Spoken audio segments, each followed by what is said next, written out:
माननीय प्रधानमंत्री नरेंद्र मोदी हे संविधानावरती आलेलं प्रश्नचिन्ह आहे. गेल्या 10 वर्षापासून या देशामध्ये कोणतंही कृत्य आणि कोणते कार्य हे संविधानाच्या संदर्भात किंवा संविधानाला धरून चाललेलं नाही. या देशातली न्यायालय, या देशातला निवडणूक आयोग, या देशातली संसद यांना संविधानाने दिलेले हक्क आणि अधिकार मोदींच्या राज्यामध्ये उद्ध्वस्त झालेले आहेत. न्याय व्यवस्था दबावाखाली आहे. निवडणूक आयोग, ज्याने या देशामध्ये स्वतंत्रपणे निवडणुका घ्यायच्या असतात निष्पक्षपणे, तो निवडणूक आयोग हा राज्यकर्त्यांच्या दबावाखाली काम करतो. हे संविधानाला धरून नाही. नरेंद्र मोदी आणि त्यांच्या लोकांनी संविधानावर बोलू नये, तो संविधानाचा अपमान ठरेल. मोदी यांनी सांगावं त्यांनी गेल्या 10 वर्षामध्ये कोणतं कार्य संविधान मजबूतीसाठी केलं हे त्यांनी सांगावं ना. भारतीय जनता पक्षानं सांगावं. ज्या पद्धतीनं या देशामध्ये मग विधानसभा असेल, लोकसभा असेल, विरोधी पक्षच राहू नये. विरोधी पक्षाला संविधानामध्ये, संसदीय लोकशाहीमध्ये अत्यंत महत्वाचं स्थान आहे. पण विरोधी पक्ष राहू नये. विरोधी पक्ष आमच्या टाचेखाली असावा. सेंट्रल एजन्सीत तपास यंत्रणांचा गैरवापर करून विरोधी पक्षांच्या मागे चौकशीचा ससेमिरा लावावा, त्यांना तुरुंगात टाकावं. विद्यमान मुख्यमंत्र्यांना तुरुंगात टाकणं हे कोणत्या संविधानाच्या कलमात लिहिलं आहे का? भारतीय जनता पक्षाचे सगळे लोक काय दूधचे धुले आहेत का?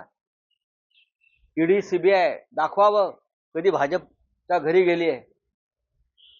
उलट ज्यांच्या घरी गेली होती आमच्याकडे असताना जे लोक, त्या मोदींच्या मांडीवर बसलेत आणि मोदी त्यांना दूध पाजतायत मांडीवर घेऊन. जे लहान मूल पाजतं ना, लहान मुलाला आई पाजते ना, तसं आईच्या ममतेने त्यांची मोदी काळजी घेत आहेत.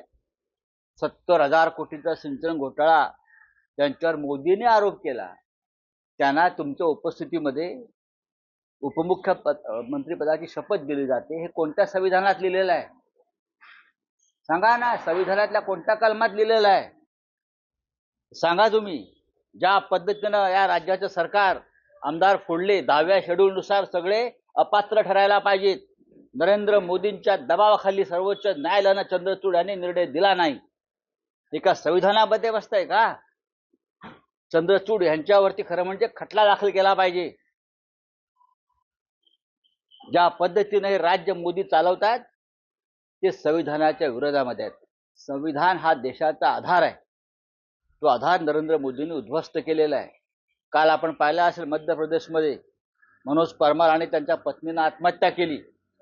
त्यांच्या लहान मुलानं राहुल गांधींच्या भारत जोडो यात्रेमध्ये सहभाग घेतला आणि त्याने जमवलेला जे गल्ला होता तो दान केला. तो राग ठेवून त्यांच्यावर ईडीनं कारवाई केली, त्यांच्यावर भाजपमध्ये जाण्याचा दबाव केला, त्या आईबापांना आत्महत्या केली. हे संविधानामध्ये आहे का मोदींच्या? सांगा बा मोदींनी. मोदी हे या देशाला लाभलेले गेला 65 वर्षातले असत्य बोलणारे सगळ्यात महान प्रधानमंत्री आहेत. आमच्या संविधानाचा आधार आहे किंवा नारा आहे सत्यमेव जयते. सत्याचा विजय होईल. पण गेल्या 10 वर्षामध्ये फक्त असत्याचा विजय करण्याचं काम मोदी काळात झालेलं आहे. हा मोदींचा नवीन संविधान करता कोणी असेल तर तो गौतम अडाणी. त्यांना गौतम अडाणीला जे विरोध करतात ते संविधान विरोधी आहेत हे मोदींना सांगायचं आहे.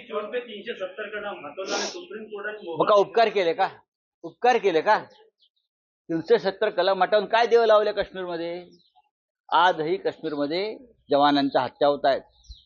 आजही काश्मीरमधला तरुण बेरोजगार आहे. नवीन उद्योग आला नाही. आजही तिथे सैन्याच्या ताकदीवरच राज्य सुरू आहे. 370 कलम हटवलं सांगताय कोणाला? ठीक आहे हटवलं. पुढे काय? मणिपूरला जाऊन दाखवा. काश्मीरचा विषय संपलाय. तेच कसलं भजन करताय? हिम्मत असेल तर काश्मीरला जाऊन दाखवा आणि गौतम अडाणीला सांगा की मणिपूरमध्ये एखादी प्रॉपर्टी घ्या सरकारची आणि तिथे उद्योग काढा. आहे गौतम अडाणीची हिम्मत? आणि आणली त्यावेळेस अनेकांना जेलमध्ये टाकण्यात आलं तर ती घोषित आणीबाणी मात्र आता जे अघोषितपणे आत टाकलं जातं का ईडी मार्फत. बघा, आणीबाणी ही उघडपणे आणली. नरेंद्र मोदी असं म्हणतात की तेव्हा भूमिगत राहून कार्य करत होते. भूमिगत आणीबाणी 1975 साली उघडपणे इंदिरा गांधींनी आणली. ती काही लपवून आणली नाही ना. तेव्हा अनेकांना तुरुंगात जावं लागलं. प्रियंका गांधींनी सांगितलं ना, तुम्ही धडा घ्या मग आणीबाणीपासून. नागरिकांचे हक्क, न्याय खतम केल्यावरती जनता उद्रेक करते, तुम्ही त्याच्यापासून धडा घ्या. आणि इंदिरा गांधींनी त्यानंतर निवडणुका घेण्याची तीही बॅलेट पेपरवर किंमत दाखवली, पराभव पत्करला, पण लोकशाहीचं रक्षण केलं. मोदी करणार आहे, अख्खा देश ओरडतोय की बॅलेट पेपरवरती निवडणुका घ्या. मोदींची हिंमत आहे. देशात झालेल्या निवडणुकांवरती लोकांचा विश्वास नाही, ही संविधानाची हत्या आहे. देश विदेशातील प्रत्येक घडामोडींचे लाईव्ह अपडेट मिळवण्यासाठी आता साम टीव्हीच्या सर्व सोशल मीडिया प्लॅटफॉर्मला लाईक, फॉलो आणि सबस्क्राईब करा.